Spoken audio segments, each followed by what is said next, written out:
Hey, welcome in. It is a men's mental health podcast. We're going to be doing a series of these right here on the next round, Disrupt Media. I am Lance Taylor. This is Dr. Bhrett McCabe. Hey, thank you for having me.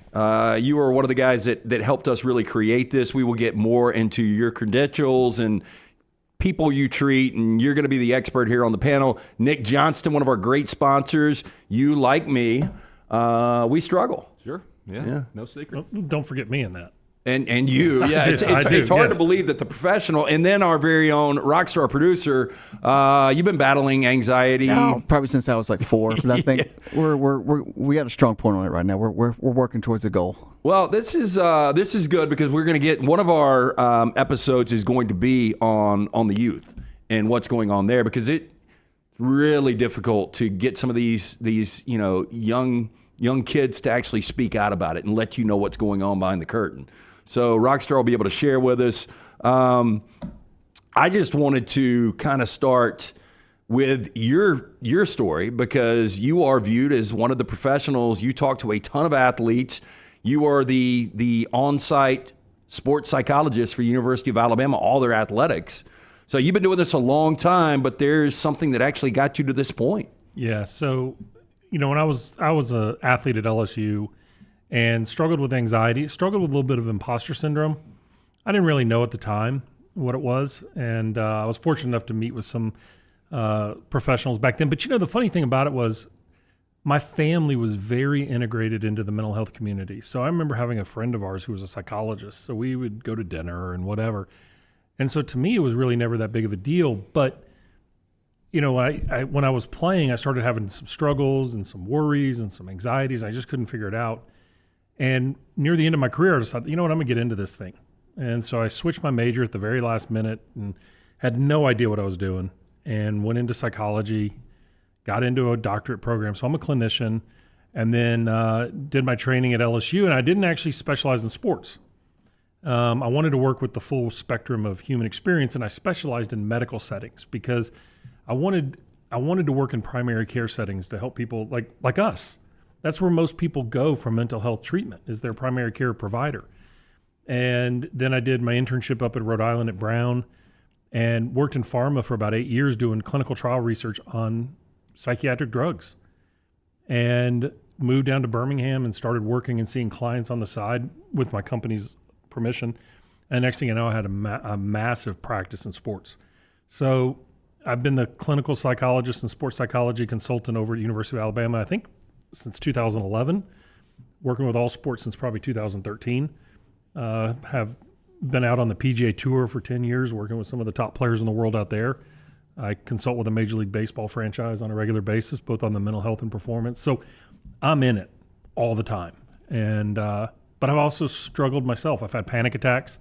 When I was in grad school, sitting on a runway in Houston, had a panic attack that took me over for about 6 weeks. And Wow. and so I've been there. I suffer from anxiety. I suffer not just from panic attacks, but I suffer from just the generalized worry that people say, that's just part of your job, man. No, it's not. It's painful, as we all know. And so I was so excited when you guys reached out to want to do this, and something that's always been a passion of mine. I've always used sports as my angle to get the window open to have a conversation with my athletes about mental health. And because I want them to know, hey, look, if I helped you in a performance setting, maybe 5-10 years from now when you're struggling, you'll be willing to have that conversation. Sure. And I can't tell you the number of people that grab me and talk to me. And it always starts with hey, I don't know if you've ever heard this before. I always tell people, don't ever ask a shrink that, because I can tell you I've heard it 10 times worse. But we walk around because we don't know what other people are going through. I can see somebody walking with a bad back. Oh, I've got a bad back. That guy's got a bad back. We assume mental illness is the people on the side of the road that are begging for money. That are yelling voices out. Correct. Yeah. That's severe mental illness. But it's like saying you have the flu or you have severe pneumonia. They're all disabling. And the statistics are growing so bad right now. I mean, we're in an epidemic. COVID was the worst thing that happened to our mental health. But our numbers are unbelievable right now. Yeah, well, I'll tell you this. So, and this will be an example of you never know who is struggling, because I've known Nick for a long time. I had no idea. I shared my situation. It's been about a year ago as we do this, June 3rd, 2024. It was last May of 2023. I shared my story. You reached out to me. Then, when I see you on the surface, man, you're a jovial, really fun-natured, great guy. And you're like, Nick's got everything in the world. He's got a great, thriving business. He's got an incredible family. But you reached out and you were like, I struggle. Well, and he mentioned something earlier talking about, it's your job. That's what I chalked it up to at first, okay? So I had, married, 4 kids, running a business. There's just a certain amount of stress that's going to go along with that, right? And then in 2021, and I had some issues here and there, but I was like, I'm okay. In 2021, my father-in-law passed away from COVID. And that hit hard because we were really close, and I saw my family hurt, and really tough. And it's like all of a sudden, once everything it kind of calmed down a little bit from the funeral and all, bam, and it wasn't just an every once in a while thing. So it was basically every single day, and there would be times where it was almost crippling. I would pull over on the interstate. Because I couldn't breathe. For me, it's an intense fear that I get. It may be different for others, but it's an intense fear over my family's safety. And that's we were talking earlier. Last week was bad. It was bad. Well, I can kind of tell. I told you this before. Yeah. I can kind of tell you're struggling right now. Yeah. Well, and hey, I'll be very, very honest. This is outside my comfort zone. I know. Talking about it. I just might as well be very honest with you on that. But it's a conversation that needs to happen.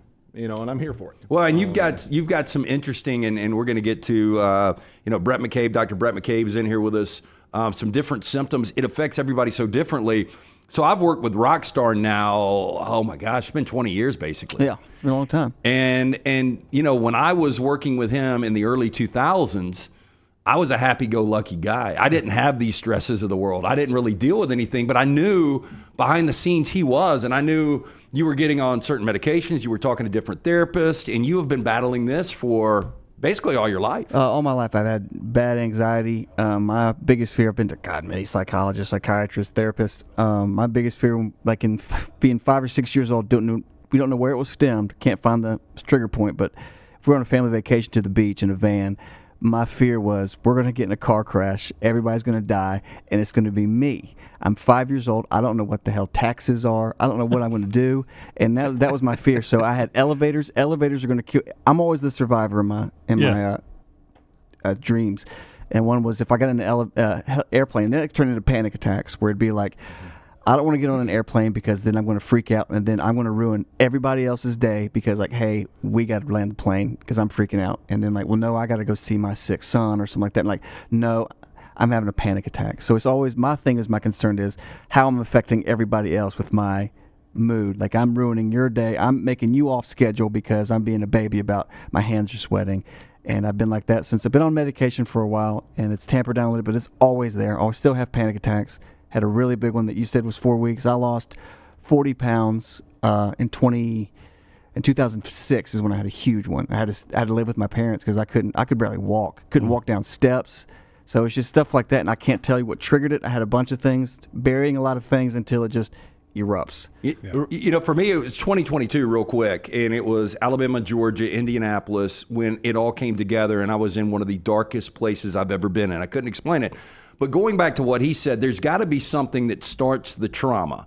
Because I remember as a kid, and I don't want to blame anybody, but I got subjected to watching a lot of horror movies when I was 5, 6, 7, 8 years old. And I remember my fear, we would be driving, whether it was to the store or the mall or to a beach trip, and somebody would be on the tail. I was always looking, and I was like, this guy is going to end up killing me. Twilight Zone. Or even probably sitting in the back of a station wagon facing backwards. Or you're not that old. Well, I never faced, but we never had the station. I know what you're talking about. But yeah, that was, if you think about it, right? Fear, and this is what I want people to understand. Look, we all look at it, and it's so funny to listen to each of us talk about it. Mine was from, I wouldn't eat in public for about 6 weeks because I had fear of vomiting after eating and being stuck in an airplane. Okay. Yeah. Wow. And I forced myself to sit in McDonald's on campus for longer periods of time. And then we go to Disney World and you're stuck in those lines and you're hot and sweaty and I'm sure some kid's going to puke at some point, right? And it would trigger it. But yet Rockstar will get on stage and sing and not have a problem. You're comfortable there, right? Yeah, but you put me in the audience, in trouble. Because you're not in control. Yeah, with people bumping into me, people think you're looking at their girlfriend. Like, it's just like, I don't want to deal with what-ifs, it. right? In stage, you got room. Yeah, and that's what's amazing about fear. And we're just talking about anxiety today, right? But when you look at fear, the horror movie thing is true is because a horror movie that doesn't have any chance of reality, you look at it as comedy. But once it has a little sense of reality, That could actually happen. 1%. I mean, Yeah. there's a chance there could be a crazy person walking around in a clown outfit doing damage. There's a chance. I'm not saying it's going to happen, but there's a chance. Well, the mind is built to protect us. And anxiety ultimately uses the body and the mind to misconstrue scenarios because it can't take the risk of failing. So it would rather freak us out. It's a miswiring. It's a little, look, our ancestors hundreds of thousands of years ago, whatever the number was, had to be aware of saber-toothed tigers and bears coming out of caves. So you had to hear a crackle and go, what was that? We live in a world driving down 280 or 65 or whatever, and we're sitting there thinking, okay, well, that could happen. What's the probability? And so what we try to do is we tend to crap all over ourselves thinking that is the stupidest idea in the world, which only creates more judgment, which creates more arousal. Yeah. And for somebody sitting there, it's like, who cares if I puke in public? Like, seriously, who would care? Okay? Well, I do, because there's an embarrassment and an out of control component. And that's the cycle. But it's so funny how even when all four of us are talking about it, we tend to cover it a little bit by going, I know it sounds weird. And you do it in multiple terms. It's that judgment, right? If I walked in and said, man, holy cow, I've had the worst case of coughing fits recently. I wouldn't be like, hey, look, I don't know what's going on. I guess I shouldn't be getting hot or whatever.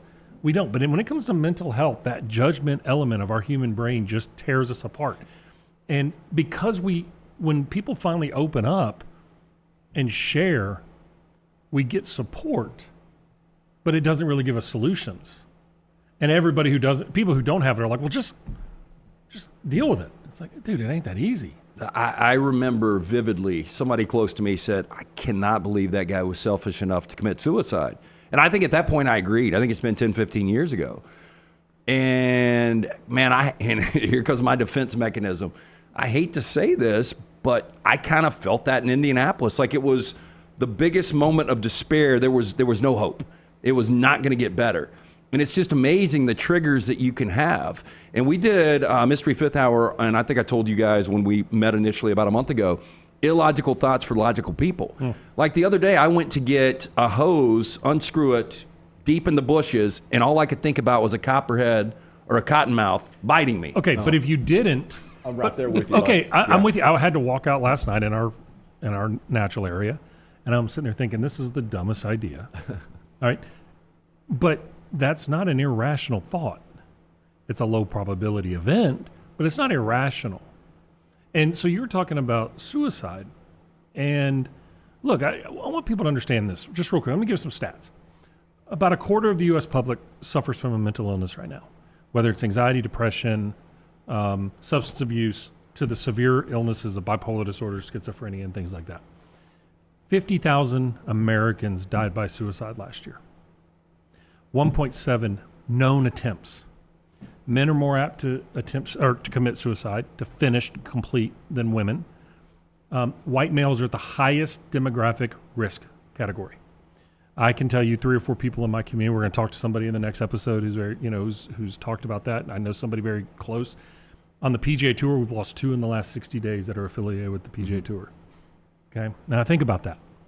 Everyone's like, oh, they got it all together. Yeah, professional golfers. Yes. Okay. And when you look at the numbers, we're in a pandemic. If we said right now that a certain demographic in this country, a quarter were suffering, people would wear pink all day long or purple. But in mental health, we look at that as like, But the problem is mental health care access is brutal. Alabama ranks 50th out of 51 for access. Now, the reason for that is so many people in the state of Alabama are without health insurance. And it's 51 because you include Yeah, but District of Columbia. if I miss an appointment with my therapist, It's 6 more weeks. Oh, easy. Oh, yeah, If I didn't have connections, and I say this, if I didn't have connections for some of my clients and some high whatever, to call somebody I know and say, I need them in now. The alternative is, how do we allow them to continue to suffer inside? Like it's mind blowing to me. And I worked in the pharmaceutical industry for 8 years. And look, you can take out, let's just say, I'll take out COVID. 95% of what's done in pharma is brilliant research and development and all that. And we're trying to get better and better medications. We can't solve the puzzle in mental health because it's so difficult to study. It's so difficult to understand. And there's so much blending of situations, right? So we look at somebody who makes a decision to take their own life and we go, God, we don't know that suffering. And I will say this, as I say that as a disclaimer, listen, 988 is a suicide hotline. If you were suffering, you don't think clearly in the moment. And for a lot of people who are in that situation, that's the first sense of peace and calm that they've had. But that doesn't mean it's the right peace and calm. Right? We can help people walk through this. So please do not suffer alone. Please have a conversation. If you've got a family member suffering, do not give them a solution. Not in the moment. Listen to them. Don't leave them alone. I don't care if, like the last thing I wanted to do when I was having a panic attack was somebody sitting next to me going, breathe. Yeah. No Calm kidding, down. dude. Calm down. But you know, Calm down. It'll go away. No, it doesn't. for me, I told myself because I felt like I was on the edge. I didn't feel like I had control of my situation. And I kept thinking Jack and Layton, my kids.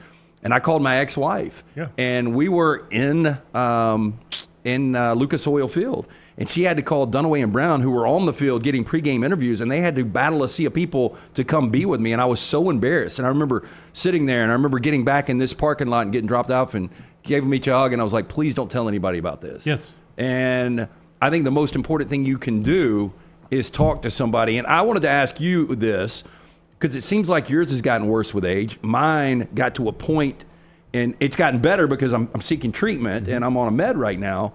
But why does depression get worse with age? Well, mental health tends to increase in age. One is because, so there's a bunch of different theories, but stress doesn't go away. It just continues to wear down the system. And stress is any demand that's placed upon our body. Think about how many hours we all work a day, and we say, well, we have a great job, but our dang phone that we keep with us at all time is a constant reminder of the pressure and demands that we're facing every single day.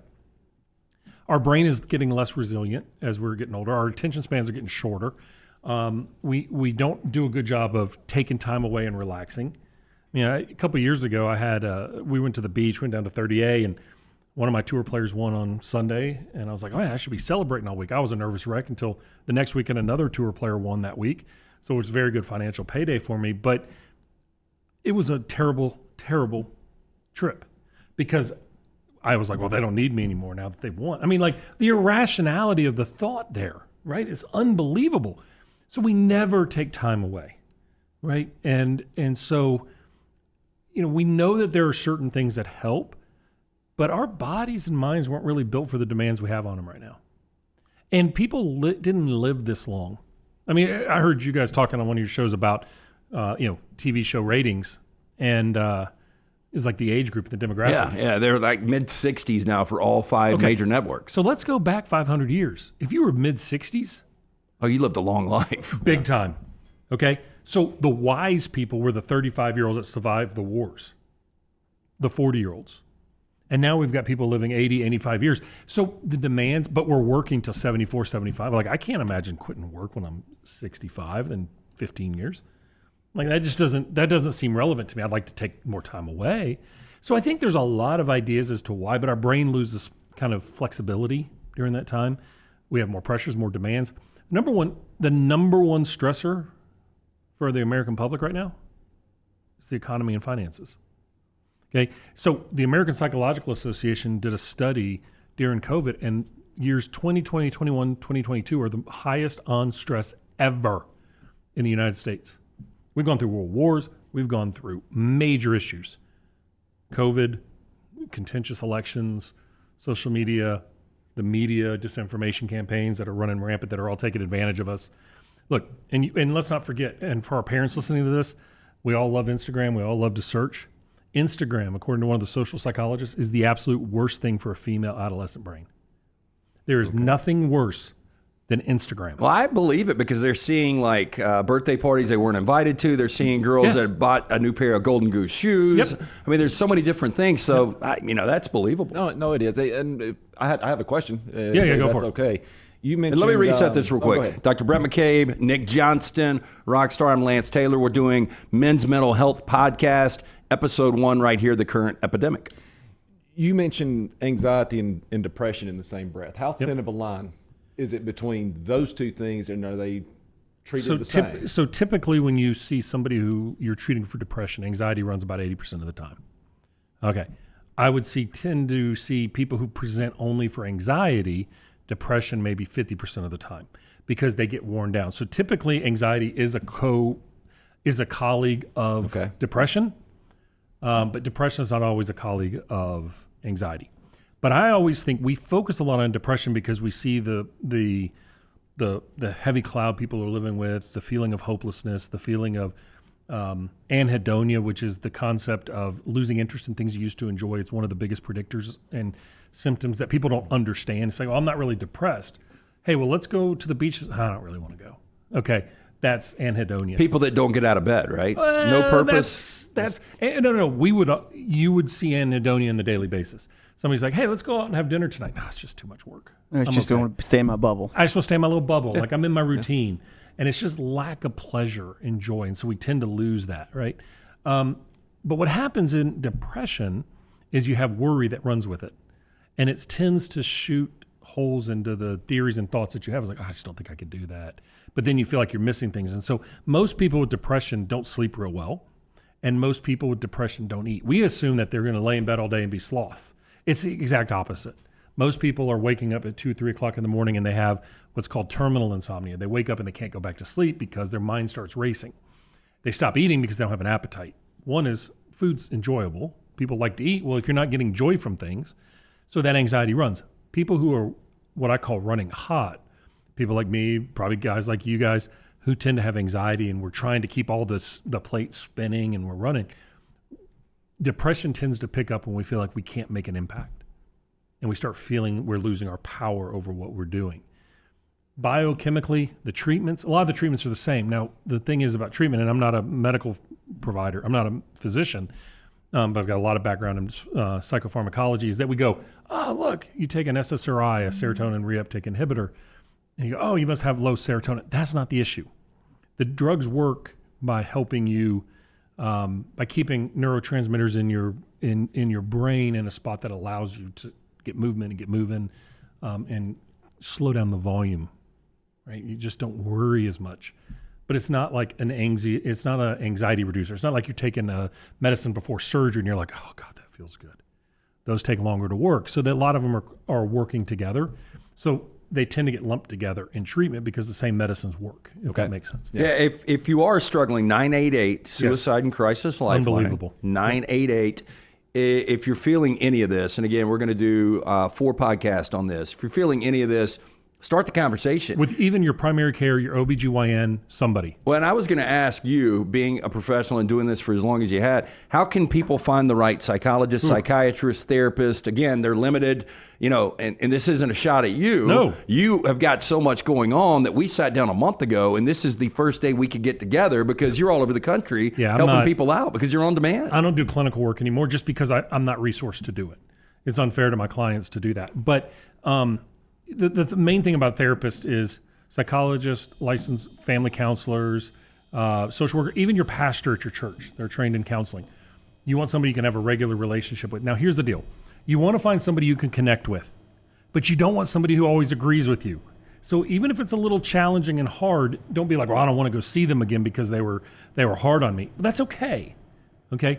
It's kind of like going into a workout place. I want somebody who's going to challenge me, ask me to push a little bit. But it's also, as a therapist, a psychologist, it's really hard when people go, well, did they tell you about this?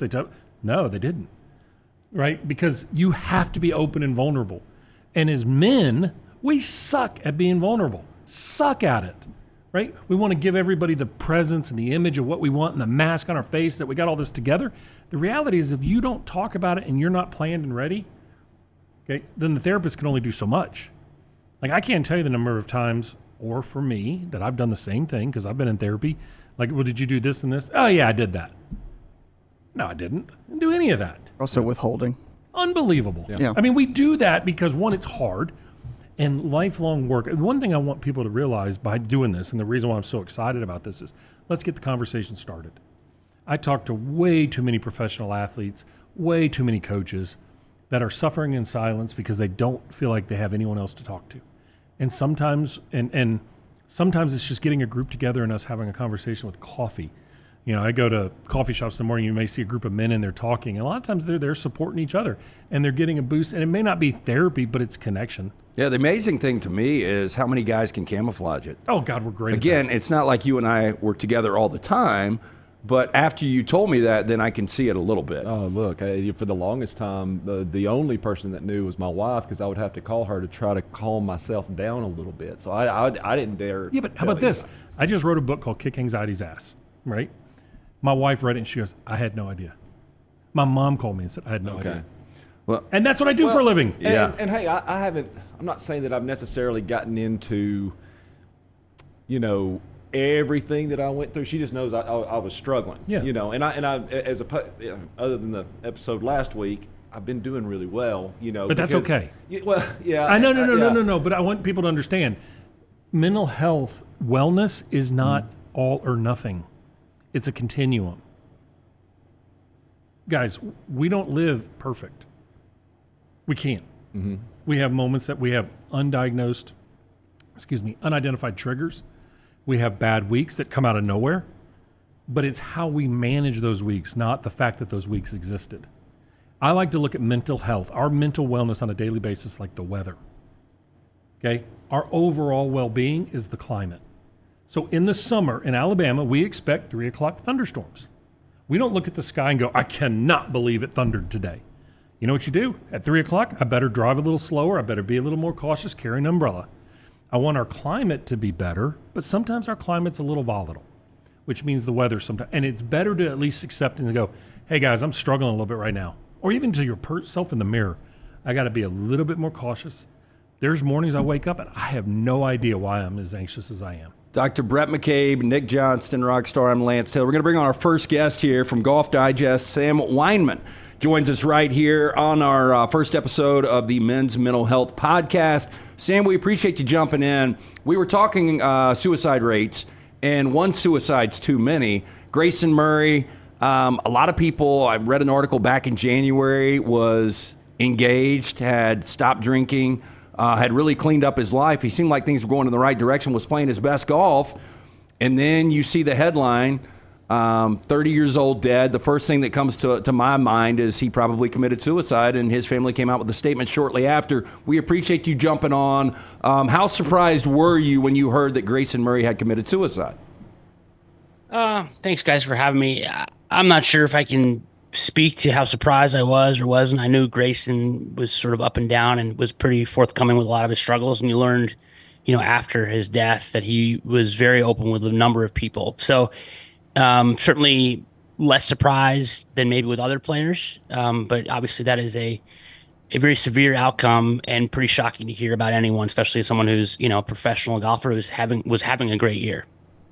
Yeah, and Sam, you and I have known each other a long time, and you wrote an article about Grayson, which I thought was very poignant.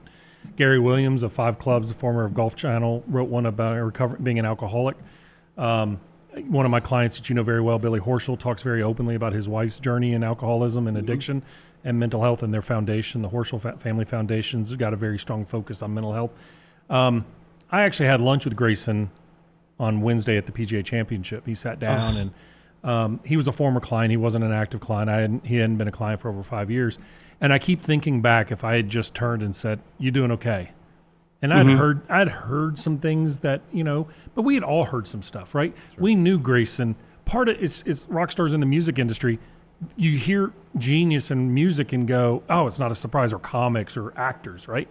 That's how Grayson was. And everyone who's talked about him knew that part of his illness was his genius and his aggression and and that imbalance. What is the community been towards your article and the overall response right now? It's been, I'm reluctant to use the word great because it's such a sad topic, but at least encouraging, because I mean, one of the points I was trying to make in that story is, look, the mental health crisis in this country in general is very complicated, and I don't profess to have the answers. But what I do know for sure is that it needs to be far more of an open discussion than it has been, especially among men. You know, this is like and you guys were just touching upon it earlier. It is such a stigma, especially for men who profess to be all together and want to project success and confidence. It's very difficult for people to confess to struggling. And one of the things I said about Grayson in the story, one of the points I wanted to make was, first of all, it was really important to note that his parents came out and said he had committed suicide. This was a conscious decision by his family to say, this is how he died. And the reason I say that is because I feel like people don't want to talk about it, and they want to sweep it under the rug. And it would be completely within their right to not want to go there. I would not judge them for a second if they chose to keep that private. But when they say he took his own life, they are saying, let's talk about this, and let's talk about what we can gain's the wrong word, what we can do moving forward. What we can do to progress. To learn from this crisis. You know, And I was just going to say, the response to that, a lot of thank yous. Thank you for bringing this up, such an important topic. Thank you for bringing it to light. I was glad to hear that it did some, morsel of good in that regard. Our first billion-dollar athlete was Tiger Woods, and seemed like he had the world in his hands. And I'll never forget sitting on my couch watching the Iron Bowl, November of 2009, and it runs on the ticker that he's in a car accident. And there's speculation all over the place, and we ultimately find out, and everybody focused on his infidelity. You guys might know this better, but watching Tiger, he never really seemed like a happy person. So I would assume that Tiger has suffered from depression, anxiety, other things as well. Yeah, look, I think, one thing I will say without sort of getting into Tiger, his psyche, because I can't speak to it, is it's really important to know that, it's not like, oh, he is this level of success, this level of rich. As a result, he's not depressed or doesn't have mental health issues. Those are two entirely different discussions. And then sometimes, a certain level of success brings a whole level of pressure, and that creates a whole other animal altogether. So, I think you're right from afar. Tiger never looked like the happiest person in the world. There's a lot of pressure and weight on his shoulders. And I think that is one of the byproducts of being, a highly driven, motivated person, which was part of kind of what I wanted to get into in the story as well. Is you signed up to be a professional athlete. Everyone thinks, oh my God, what an existence. We would all love to be a professional athlete. What you're also signing up for is a world of pressure. It's high performance. You're defined, your definition of success is very narrow. And that's difficult for a lot of people. Is there some good that can come out of this as far as suicide awareness and maybe some other golfers on the tour that reach out and get the help they need? Yes, that's the only hope that you would like to think happens as a result of this. Is two things. One is, this is an issue. This is a thing that can happen among high level professional athletes. And also, I think, and so just making that aware that's a crisis that exists, even in professional sports.